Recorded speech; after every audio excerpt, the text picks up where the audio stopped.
Thank you for being here with us this morning. Workforce is the number one issue facing our employers, not here just in Greater Burlington, but I'm sure you're hearing this from across the state. You will find in the policy priorities, focusing on the issues that we've given to you, our priorities on the top of page 5 as it relates to workforce and education. And while it is important to look at those things, the funding and the support for Future Ready Iowa, the Iowa Jobs Training Program, encouraging more public-private partnerships, making sure that our schools are strong and well-funded, and expanding the control of local school boards to work with the private sector on these workforce preparation issues. Technical education needs to be expanded. And of course, we do need to be aware of how the budgets work, and having some timely annual appropriation for school districts helps them. They have to certify their budgets by April 15th, and that's often before the state has completed its work. So that creates some challenges for them. So I ask you to become familiar with the details of our priorities on page 5, but I want to take a moment and maybe familiarize you and those listening some of the work that our partnership is doing on behalf of our stakeholders. So we have a very robust approach to talent and workforce, beginning with the idea that there's 2 buckets that we have to focus on. The first bucket is, how do we help emerging workforce? Those are the students that are still in school. The second bucket, frankly, is around population. We must find ways to stabilize and increase the population for our focus in Greater Burlington, but I would say in all of Iowa, this is a top priority. This morning, I just want to spend a few minutes giving you some ideas of things that we've been working on as it relates to the student portion of that 2-pronged approach. In case you were not aware, we initiate a 5th and 8th grade career fair. And over the course of the last 4 years, and of course, there was a COVID pandemic in the middle of that interrupted some of these programs. But still, even with the COVID interruption, we had nearly 2,000 students attend our 5th and 8th grade career fair. We partner with area businesses and Southeastern Community College on a STEM festival, and nearly 4,000 students have attended the annual STEM festival. We've launched a new program called CEO in the Classroom, which is aimed at 8th grade students.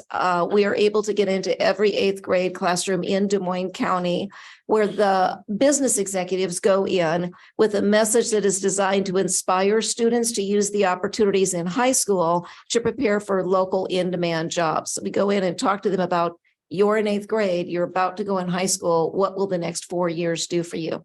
We've received very positive feedback from both students and teachers alike, because we survey them after we leave, and it has been a very impactful program.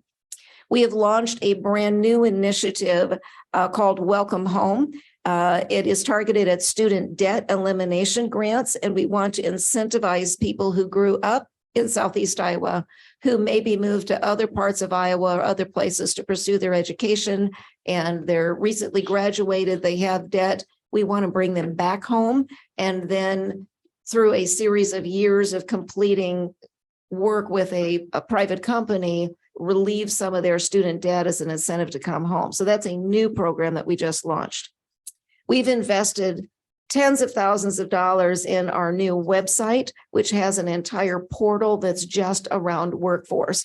Again, for students, for teachers, for parents, for job seekers.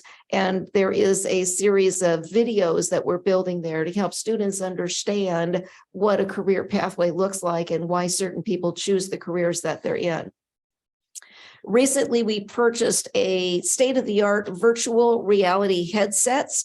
It will allow Des Moines County students to explore 38 different career pathways and allow them to investigate a range of careers in areas that they could otherwise never imagine. And frankly, facilities we could never afford to build. And virtual reality is something that students are familiar with the gaming. This allows them to have a virtual hands-on experience doing jobs. Also is very safe, because we're not going to take a 12 or 14-year-old student and have them do electrical or have them do welding, but here they can do it virtually in a safe environment. And we have convened and spearheaded a parent teacher and business event that we're going to be hosting in September of 2023. There's a gentleman that I call the evangelist to educators. If you haven't heard of him, you may want to jot his name down. It's Mark Perna, and he wrote a book called Answering Why. I had the privilege of working with him many years ago, and I'm really excited about bringing him to Southeast Iowa to work with our Des Moines County schools on what they call a decision tree. All of these things we're doing at the local level and more. We have a 5-year plan that we're actually rolling out to the community now to get feedback on regarding the population side of things, as well as ongoing workforce efforts. But we'll just continue to ask our legislators to come alongside local efforts and be aware that this is a big issue. There isn't a single solution. It's going to take a multiple pronged approach. And we look forward to partnering with you in the future as you consider your work at the Capitol. Thank you. Thank you, Della. Are there any questions from either our panel or out in the audience? I do, yes. The grants for Leaving Is Dead, are those focused on technology or any specific area or just generally? It's primarily open, although we do focus it on what we consider to be in-demand career fields. So that can be healthcare, that can be education, that can be STEM-related career fields. There is, we have some key businesses that are our investors that we are working with, are the primary focus. Okay. There's also House File 6, which is a bill that provides some dollars to incentivize students to go to school, not only go to school in Iowa, but then also stay and work in Iowa. One of the things that I love about that bill the most is the fact that it's an evolving bill, which means as those in-demand jobs change, the dollars and the incentives will change with it. So it's not set today and then never reprioritized. It's something that will be continuously managed. And it incentivizes them during the 3rd and 4th year of their education, but then also payments once they've established residency and work in Iowa. Excellent. Okay. With that, we'll have Senator Lofgren come on up to the table. Thanks for joining us. Which district? Which district? 48. 48. All right. It was 46, now it's 48. All right. Very good. I get confused with all the redistricting, right? We all do. Yeah. Where am I going? Where did I come from? Well, very good. Thank you all for being here. So we'll start with a round of questions. I'll start with the rotation on who starts here. We'll start with Mr. Rinker. This first question will go across from my right to my left. So, Mr. Rinker, what did you take away from the governor's condition of the state address? And I would say we want to try to be done by 9, so you don't have to give us all the clips. Sure. Yeah. Not just to you, but to I everyone. was gonna say, man, that's Very seldom. I hope you're okay just sitting here for a while. Yeah. Key takeaways. So first off, there weren't very many surprises. We knew that school choice was going to be a big part of that. So, and I'm sure it's going to be a big part of our conversation this morning. So I'm not going to touch on that. I think the most surprising thing that I didn't expect to hear from her was an emphasis put on fentanyl and the impact that it's had in our communities. And her desire to want to try and not only strengthen some of the laws, but strengthen some of the resources at the state, from the state at the local level to help health centers and law enforcement be able to combat that today. So I think if I had to have one key takeaway from her speech, it would be that was the most surprising thing that I didn't expect to hear. But to be honest, it's one of the biggest needs, especially in rural Iowa. And you don't have to go very far before you can see the impacts of it. So I think that that's one of those things that I'm really looking forward to getting to work on. Okay, very good. Thank you, Mr. Collins. Yeah, I think it's a great step. Actually, that should go to the Public Safety Committee, which Matt sits on. Yep. And basically what that does is it increases the penalties for folks who are distributing fentanyl. And obviously it's a problem that continues to be a lingering issue. I know the governor's also devoted more resources through the Department of Public Safety to address that issue, but it's obviously something that needs to be addressed. The governor just also touched on, I mean, many of the things that Republicans run on, we continue to deliver on. So the things we campaign on, we bring those issues to the Capitol and we get them done. So I didn't really see many surprises, but there is also some positive things and some new programs and policies that the governor proposed that the legislature looks forward to vetting. Thank you. Mr. Reichman. Hey, good morning. Excuse me. Started coughing. Yeah, I mean, we kind of had a heads up what the governor was going to speak about, so there was no big surprises, as everybody has said, but I'm kind of excited about the reorg, streamlining the government. In the Marine Corps, we usually work on the rule of fours. And so managing anything more than that becomes difficult. So streamlining some of the processes. I think I work for Roquette down in Keokuk, and I know they went through a layoff process a few years ago and flattened out the organization. And then over the last several years, it's come right back into to having extra people in spots and hiring back almost everything that they stripped out. So I think that's a good opportunity now. We've worked through a lot of issues at the government in the last few years since the Republicans have had the majority. A lot of things have been resolved. The budget's in tremendous shape. So I think that's a good next step is to look within and streamline some of the processes. Thank you, Mr. Lofgren. Yeah, I hope that, hope we can get 61 done sometime. I wish that was one of the governor's big priorities. So as I drive down here all the time, I'm thinking, oh my gosh, and this has been a while too. So you probably know more history than I do. So, but I agree with the governor on many, many things, but there are some things, that I don't, but that's, we can do that. We can disagree on some things. That's why we had, 3 branches of government. I agree with Jeff that, as far as the merging of the agencies and the directors, I think that's a great thing. We still have Debbie Durham though. So that's she's done such a great job and everything too. I believe some of you might have been involved. She kind of had an update right away that next morning, and everything kind of talked about what would happen with the merger. I think the Iowa Finance Authority and Iowa Economic Development Authority, the merging of those two to have her, I guess, to run both of those has worked out really well. So that was probably kind of a pilot. So again, that's probably the one thing I think is real important. Just to touch on the merger, it'll also save Iowans about $240 million over 3 years. Wow. So Great. All right, we'll go to the second question. We'll start with Mr. Collins here. This is kind of a wordy question. We'll get right into the vouchers. All right, I'll give you a preview here. So at the end of, I'm sorry, it's not vouchers. This is a different topic, tax, just as good. At the end of the 2022 session, House File 2552 voted to repeal the business property tax credit. How can the state help overcome this unintended projected negative impact to organizations like Downtown Partners?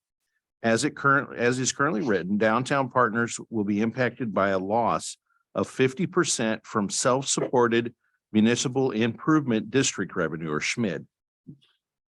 Yeah, Dell informed Matt and I about this this week in Des Moines at a Chamber Alliance reception that was up there. We're going to talk to our Ways and Means chairs. I was not aware of it. Obviously, I wasn't there last session. So we're going to look into it and talk to Bobby Kaufman, who chairs our Ways and Means Committee on the House side. And I'm sure Jeff and Mark can get that to Senator Dawson on the Senate side. So I was not aware of it, but it's something we can look into. Those tax bills tend to get about this high by the time they're passed. So some things can be slipped in there. All right. Yeah. Mr. Reichman. Yeah, to Taylor's point, they start off with a concept, and then it gets kind of evolves over the course before we get a chance to vote on it.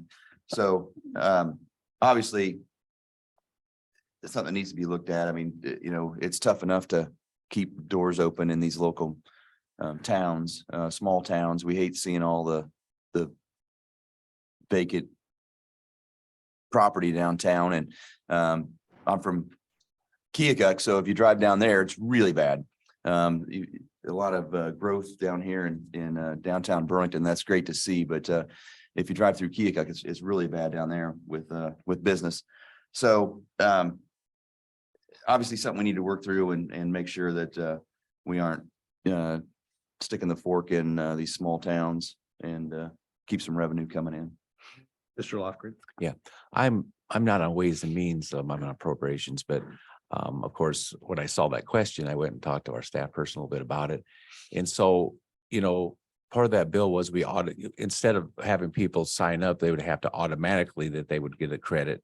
And obviously, when you get more people doing it, you're going to have less money. So, but I do, and I'm happy to talk to Dan Dawson. And he's good. He's really good to work with and everything too. So yeah, on that specifically, like I said, I'll find out more. Mr. Ricker. Yeah, so 2552, oddly enough, doesn't mention anything about SMIDs in the bill. But SMIDs, the impact of SMIDs is one of the biggest unintended consequences of that.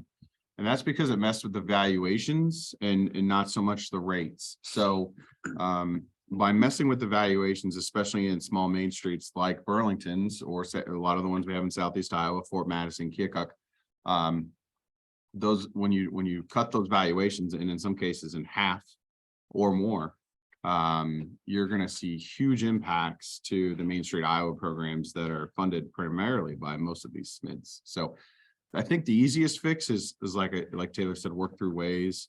But what we're going to have to do is, first off, remember, people vote to contribute to SMIDs that are in SMIDs. It's not something that's been forced on them. They vote on them and they enter them willingly because they see the value that they bring to the area that they reside in. And we shouldn't impede upon that. I think we're just going to have to work on submitting some language that basically, if you're in a SMID, that the SMID amount is going to be tacked on to your rollback. You can still get the rollback, but the SMID amount is going to be calculated based off of the old formula. And that's really about the only way we can fix that and make everyone whole. And continue to fund the programs that exist in the Main Street Iowa program. So, All right, thank you. All right, we'll jump to the school topic. We'll start with Mr. Reichman here. School funding continues to be a hot topic. Will you please share how the proposed school funding, school choice program will work and how it will not negatively impact public education? Yeah, toss me the tough one to start with. Thanks. This has been something, and I've gotten some emails that says, oh, you're pushing this through quickly. No, we've been pushing it through for the last, I think, 5 years. We've been trying to come to this. So it's not not that it's getting pushed through quickly. Like I said, it's been 5 years or more in the making. So there's a lot of triggers and different events that happen over the course of the next few years when this passes. There are additional money, and we've been asking for more money for education, and we just approved another $100 million to go into it. So it is more money for education. We have a small town here. I don't know what the capacity is at Notre Dame. I think it's pretty full. My daughter went there through her elementary years, and so there's not going to be a lot of people that are able to jump over there and to Notre Dame or to another private school in this area. I just don't see anybody having the capacity to do that. So where we think it just opens the floodgates, there's not that much ability to move around. So we really don't foresee a lot of movement of children. People have their ways. People are happy where they're at. People, are in a routine and don't want to change it. People here can't drive, 30 minutes over to Holy Trinity or down to Stritch or anywhere. So we really don't anticipate the movement that people might think that this bill is going to open up. But that was the question, was how it's going to affect the small schools. And we don't really think it's going to do it that much to it. Okay. All right, Mr. Lofgren. Yeah, I think that the schools that do a good job aren't going to have a concern. And Jeff had mentioned, it is a ways to go to some of the private schools. So I don't think, it might not be as big of a deal as it seems like. My wife was in education 33 years, and actually she fully supports the whole concept of this too. So I've always been for school choice. I've always been for all types of education. So, and like I said, we'll see what happens. I know it's out of I guess the Education Committee, and it's out of Appropriations Committee, and I believe it's the same thing in the House. So most likely that bill will be worked on the floor this week. Mr. Rinker. So I was actually really happy with the bill as it was laid out. I think it's leaps and bounds better than the bill that we had that was on the floor last year. In 3 years, it'll put $330 million new dollars into education. And regardless of where those dollars are going, whether it's post-secondary education, private, public schools, I think $330 million new dollars in education is a good thing. It's a little over $1,200 for every private school kid that's currently not being counted, because let's not forget there's 33,000 kids in the state of Iowa that aren't being counted. 6.7% of kids that go to school today in Iowa are private school kids. The average in ESA states is about 7.3%. So the fluctuation there is less than 1% based on the average. So I agree with Mr. Reichman. I don't expect for there to be this massive transition. What it does do is it does give parents the option if the capacity exists. And for a lot of parents, that option isn't on the table today. I've talked to a number of private school superintendents and principals and kind of asked them what they think are going to be some challenges and how they feel about the numbers. And one of the questions I asked them is, do you expect to go out and build massive new facilities? And the answer I've gotten from all of them is, if you think $7,700 per kid is going to be able to pay for the operations of running the school, the teachers, and these massive new facilities, you're crazy. Public schools can't do it. Private schools can't do it either. So because the amount isn't massive or isn't substantially more than it is today, I think we've kind of inadvertently put some caps on what that capacity can look like. But I've had hundreds of parents from this district email me and tell me that they have at one point in time been faced with a challenge of, my kid currently goes to one of the local private schools, and I've had to heavily consider pulling them because of the financial burden that this places on them. And these aren't always people of extreme wealth. A very large percentage of the students that go to our private schools locally receive grants and financial assistance to be able to pay for it.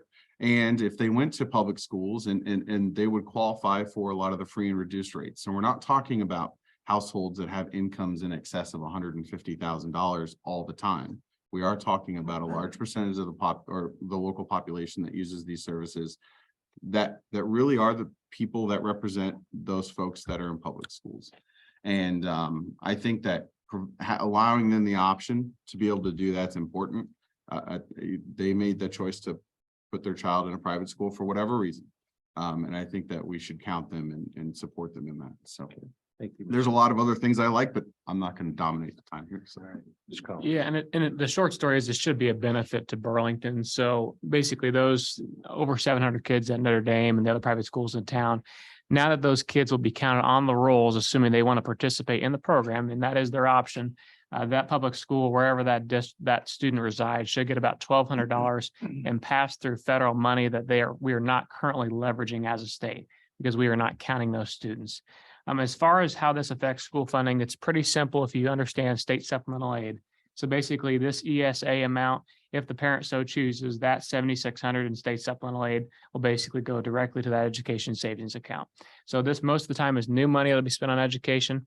And it's important to understand that this is just, as Matt mentioned, a fraction of education spending. School districts rely on property taxes, SSA, and those federal dollars. So if you account for all those things, we spend a little over $14,000 per student in the state of Iowa per public school to educate our kids. So that's how it can affect education spending.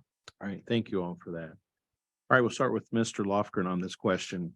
How can Greater Burlington business leaders partner with you to help move forward the partnership's 2023 priorities this season? Well, I guess I'm thrilled that you have priorities, because I've dealt with some Chamber of Commerce, and they, we talk to them, but we're working on bills that we think would be very important for the chamber, and then we don't hear anything. So I would say communicate to the legislators, the governor, with your community. I mean, things are important to you. I've read through the Burlington one and also the Mount Pleasant one, which is I'm glad we got that too. So like I said, I think if you advocate and you let us know what's important to you, I think that makes I think the odds of getting things through, and sometimes I'm disappointed. I'll work on something that I think is really important for the chambers, and then they don't do anything to help us. And who knows, maybe there's some bill you might want to come up to Capitol. Maybe you want to sit in a subcommittee and voice your opinion to help us get the bill through. I think that would be important. So I think that's what you can do is communicate to everybody what's important to you so we know it. And I think, and it sounds like to me you've been doing that and probably will continue doing that. Thank you. Mr. Rinker? Well, I think this morning is one of the best steps that you can take, right? So as the senator said, communication is important. So us having an opportunity to consistently read the issues that are arising with the constituents that we have or that the members of the chamber has is important. One of the things that I also rely heavily on is input on how we can fix the problem. So I know a lot of the folks in this room I've talked to and they've raised issues, but then they also bring solutions. And I think as legislators, we're kind of jacks of all trades, but masters of none. We know a little bit about a lot of different things, but I see people in here that work in health and human services, city government, IT, hospitals. They know more about their fields than we do. And the solutions they bring to the table are typically vital solutions to getting whatever problems they have or we have fixed. Just continue to be engaged and continue to bring our other state leaders here, whether that's the governor, our senators, or our U.S. congresspersons. So, and come to Southeast Iowa Days. Mr. Wright? Matt made a good point there. Not just the info, but a solution to it. So we get several hundred emails every day that have problems, but having a solution to that helps us out as well. And having clear information. We have a lot of the sky is falling scenarios presented to us, and so accurate information so that we can truly address the problem. And we always hear the worst case scenario, but it usually doesn't work out that way. I think it's usually better off. We're usually better off than we think we are. So like I said, good, concise information help us with a solution, not just the problem, but the solution, and accurate. We want to make sure that when we go in and present a problem to our Ways and Means that committee, that it's true and accurate information, so we can help them solve the problem or help them visualize what the issue is within our community. All right, thank you. We are running good on time. We'll have one last primary question. We'll start with Mr. Rinker on this one. What other legislative priorities do you have that Greater Burlington business leaders could help you with, and in what ways can we help? Sort of address that, but you must have some legislative priorities of your own. Well, I think the one that is probably going to be most important to the Greater Burlington Partnership is going to be helping with some of the language, maybe to fix the SMID district issue. And again, as Taylor kind of highlighted, work with Ways and Means Chair to do that and to get that language submitted. But I want to make sure whatever we end up doing doesn't have another unintended consequence that we learn about in 18 months. So I think that's going to probably be priority number one. Outside of that, there's some other things, but that's going to be the most important. Mr. Collins. Continue to stay really engaged on the infrastructure projects and specifically grant funds. So whenever, if you know somebody in the community is going to be submitting an application, or if there's a certain project coming up, just make sure you're very persistent in getting your voice heard, whether that's the DOT commission or any other legislators in the area, because that is one pretty regionally specific issue that we really need folks to be targeted in their approach to that, because otherwise the concerns of Southeast Iowa really don't make their way to Des Moines. Mr. Reichman. One of the big issues I'm working on is rural emergency hospital, and it's not an issue up here, but down in Lee County, if you probably know that we just had the hospital closed down there. So working on those. We had some news yesterday. I'm not sure how it's going to pan out. I think they got a little ahead of themselves in making that announcement because there's also some ask in there that need to be accomplished. But that's one of the priorities I'm working on. And the other is obviously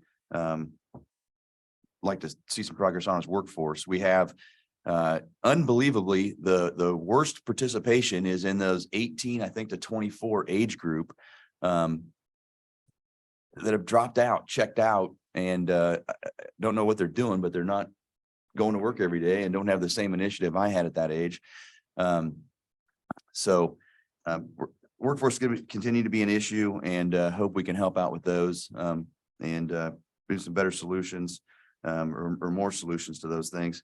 And glad to see the work that's being done here in the local area to keep that workforce local. I worked on economic development for a few years when I first came back to Keokuk. And we went from how do we bring a business in? We want growth. We want more business to now the focus is on we got to grow the workforce because we don't have the people to staff the jobs that we have in the local area. So helping with solutions on that, of course, is another high priority for me. That's going to show the growth that we need to have in the area. All right, Mr. Lofgren. Okay, yeah, I'll go over a few bills. Mike Norris from the Burlington area here, he works on Homes for Iowa. And so I've had a bill in there. And so just to help them a little bit, where when they buy materials and stuff, they don't have to pay sales tax on it, kind of like what Habitat does. So that's one of the bills I have. The land banks bill I previously had, we renamed it to Land Redevelopment Trust, exactly the same bill. And it's really trying to where we pool up different properties and team up for a developer to develop. And then it was already brought up to DOT Commission. I have a bill in there to make it fair. And we have 7 different districts and to make sure that all the communities kind of participate. But I am getting pushback from the governor's office. So I'll have to keep working on that. Let me see here. Then I have, and Jeff's involved with this too, with the housing grants for veterans to get another $500,000 for that. We have $2 million in the Health and Human Service budget. We've had that for a while there. We tried to get $2 million last year, couldn't seem to find the money. So we're trying to get $500,000. Those are the $5,000 grants for down payments and closing costs for veterans. And then let me see, I've got obviously RAGBRAI is important to Burlington and all along the river here. I know they've finished here many times. And I have a bill that basically right now, if a bicyclist gets hit, all would happen to a driver would be they would just get a ticket basically. And then if they were even to kill somebody or really injure them, they'd get a normal ticket. And so what we're trying to do is be consistent, because if you hit a pedestrian, that's different. There's accelerated type of penalties depending on if a death happened or a bad injury. And so, or if you hit another vehicle. So I have that bill in for safety. And also electronic publications is big. So with the cities and the counties and school districts, they can go ahead and put things online instead of having to spend all the extra money to publish things in the newspapers. So that bill is, I've worked on that before. The hands-free bill, which is safer for people driving and stuff, to make sure they're using technology so they're not distracted. Is another important bill. But I want to say, I do think property taxes also is that's an issue that I don't know what direction it's going to go with. I believe the House version and the Senate versions are different, but I do think we're going to hear a lot about that probably soon. So. Okay, very good. Thank you. First of all, let's go with any questions from the chat. Do we have any questions? Okay. All right. If we have questions from the audience, I would ask you raise your hand. I'll call on you, stand up, state your name and who you're with and the question that you have. So if anybody has a question, we would take that. Yes. Many times homelessness is at least increasing visibility in our state. Many times we have agencies that can help them if a person's down in the luck or at a catastrophic event, like a divorce or whatever, we can help them. The mental health component, though, is something that is burdensome problem for our city services, our police department, and what have you, and for these different agencies that try to help, because there's really no avenue for that. What is on the state's agenda to address this mental health issue in Ohio? I could call on one of you, but I'll let you have the opportunity to volunteer. I'll start out. That's one of the items that the state took off from the county.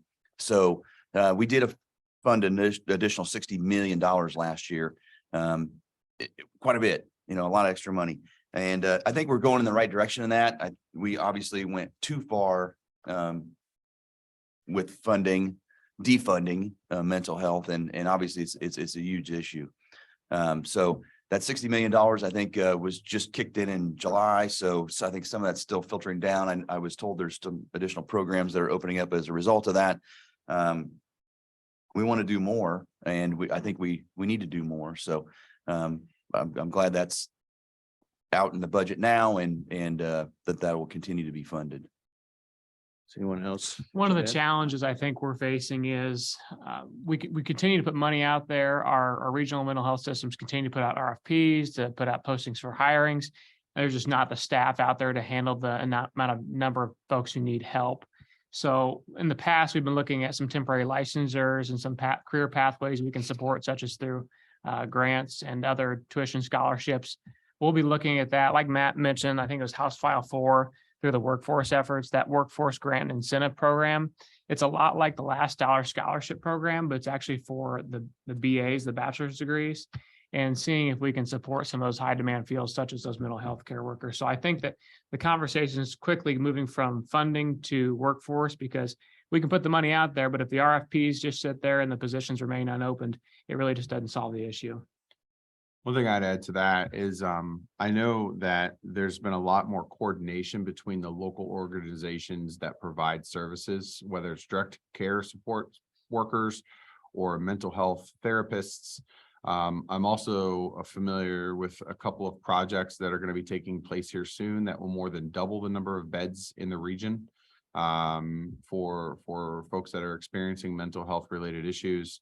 I think we've got a lot of the services covered, but it's the coordination and the flow of those services that we really need to work on at the local level. Jeff's, the $60 million that was funded last year, I think will go to help support some of that coordination. So what I'd like to see us work on, at least at the local level, is that coordination and maximizing the effectiveness of the existing programs so that we can figure out what holes we have at that point. And then we can try to fill those with support from the state level. Any other questions? Yeah, this is kind of related to it. Brad Bark from Muscatine, who's our mayor there, brought to my attention. It's kind of like for police officers and some emergency management people, has to do with it's a peer training, and what it's doing is make sure somebody within there is trained in how to deal with mental health issues, to deal with some of those, because some of the things they experience. We did some wording in the back the blue bill last year, but that's something I've been looking at a little bit. I did send it to the chair of human resources to take a look at it too. So kind of related to it, but that, I don't know, that might be something. I'm sure the different mayors have meetings and talk about things, and I'd be happy to talk to you about that too. Okay. Other questions? Raise your hand. I'll call on you. Yes, come on. Go ahead. Sherry Wilson, I'm Executive Director of Community Options Southeast Iowa. I've really been wondering about the rush to get all of the restructuring done of the state system right now. As our association has talked to different people involved, we've kind of been asked why we would even talk to you about some of our concerns.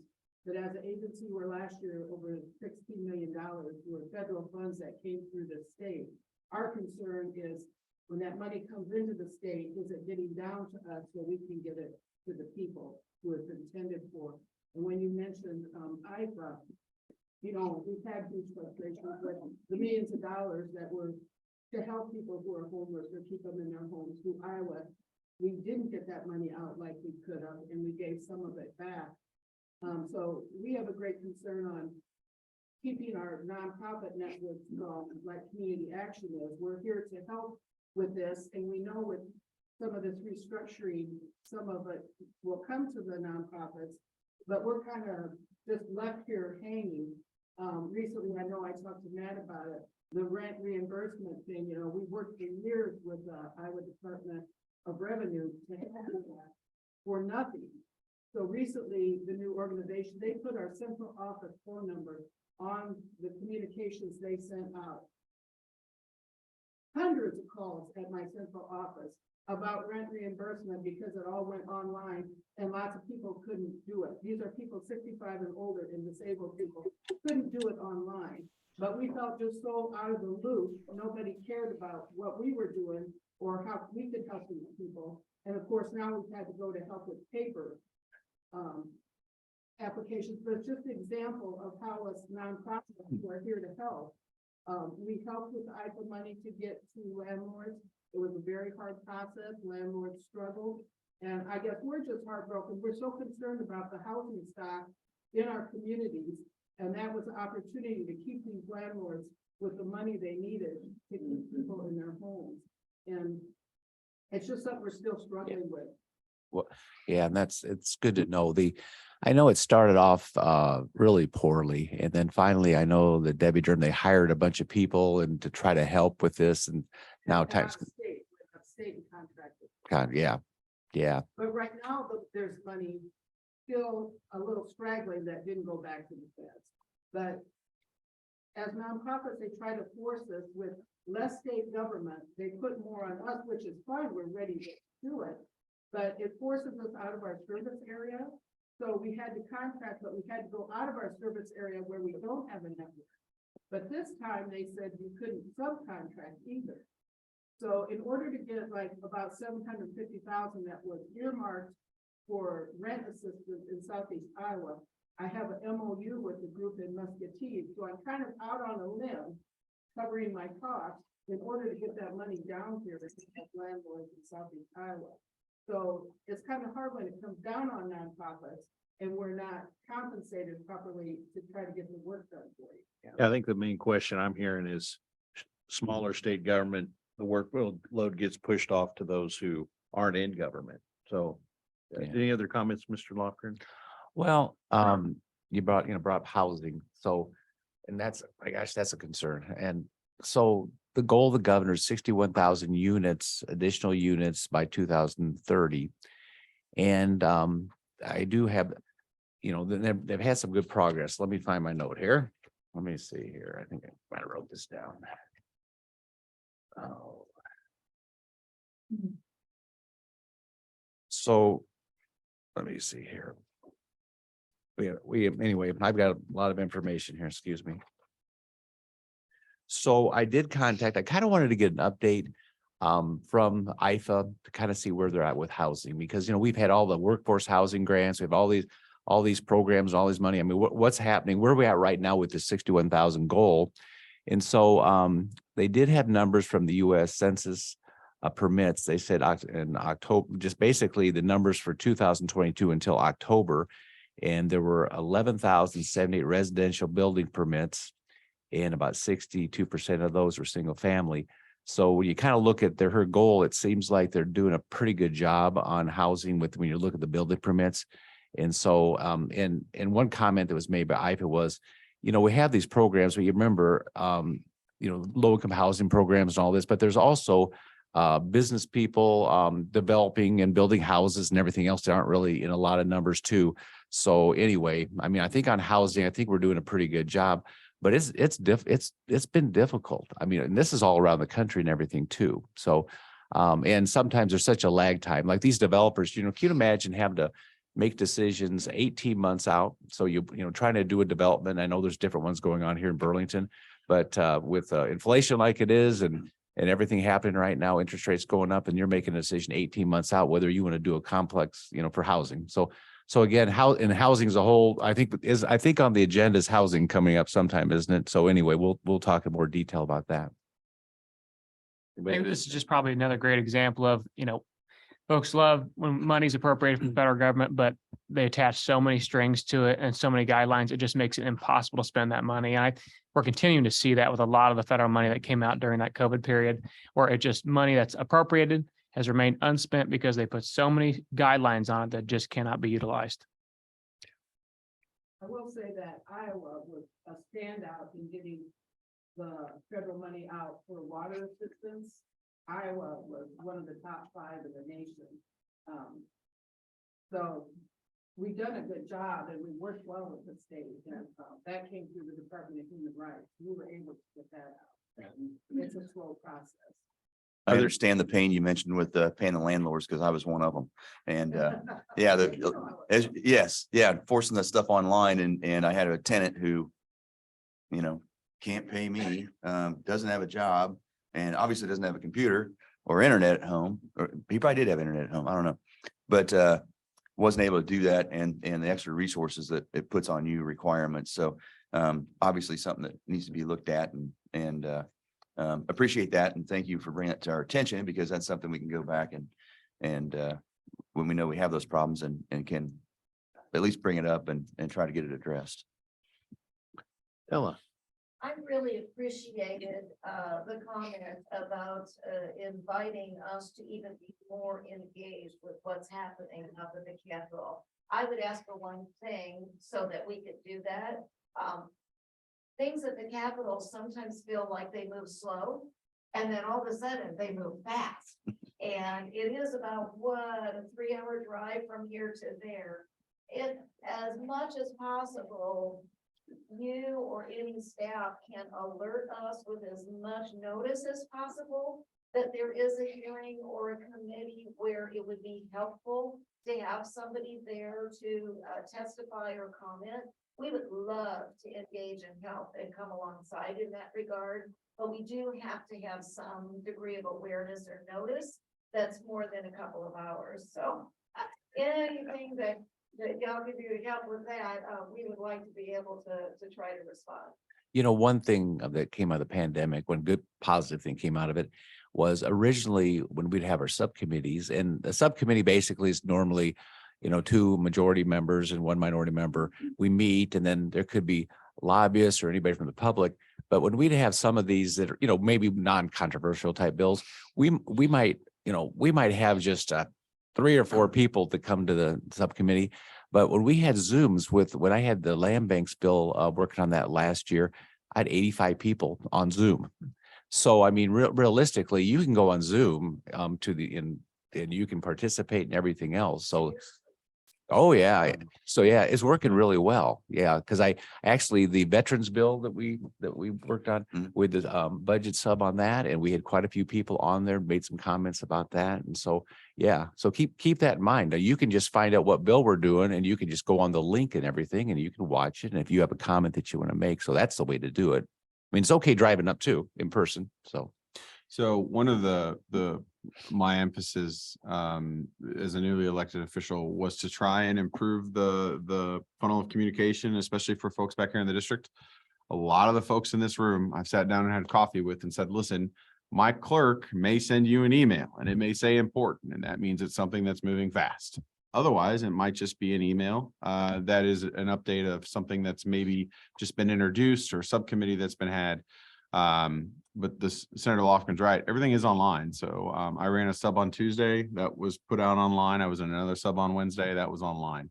So that's a great resource. If anyone in this room has something that perhaps you have a lobbyist, or you see something in the newspaper, or you get an email from one of the organizations that you're a part of that there's something being discussed that maybe I haven't read about yet, don't hesitate to email me and say, hey, can you just do some research and have some conversation and figure out what's going on with this?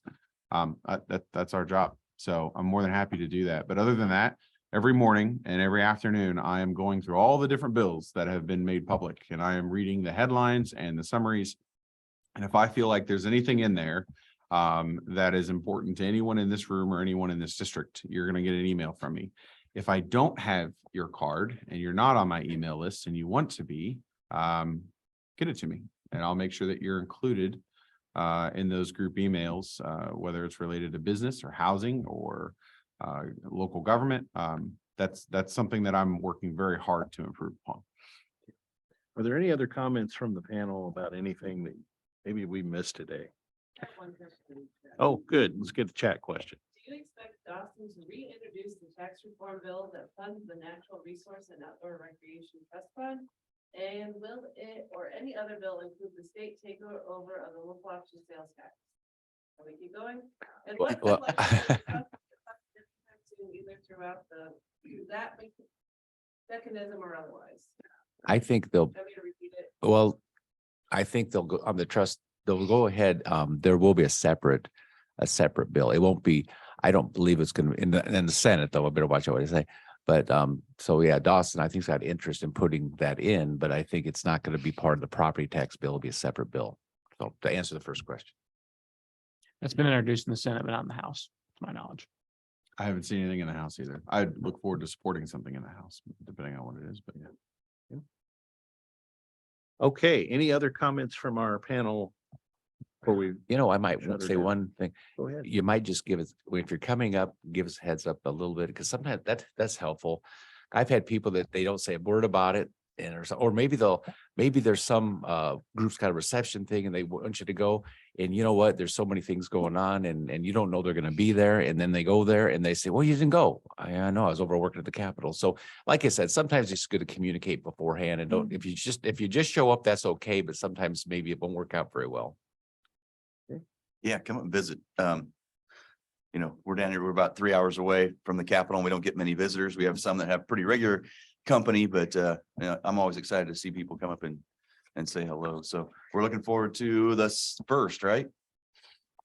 Yep, first and second. We're looking forward to that and already have plans to make sure I'm available for that. All right, well, I want to thank you, Senators Reichman and Lofgren and Representatives Collins and Rinker for participating this morning.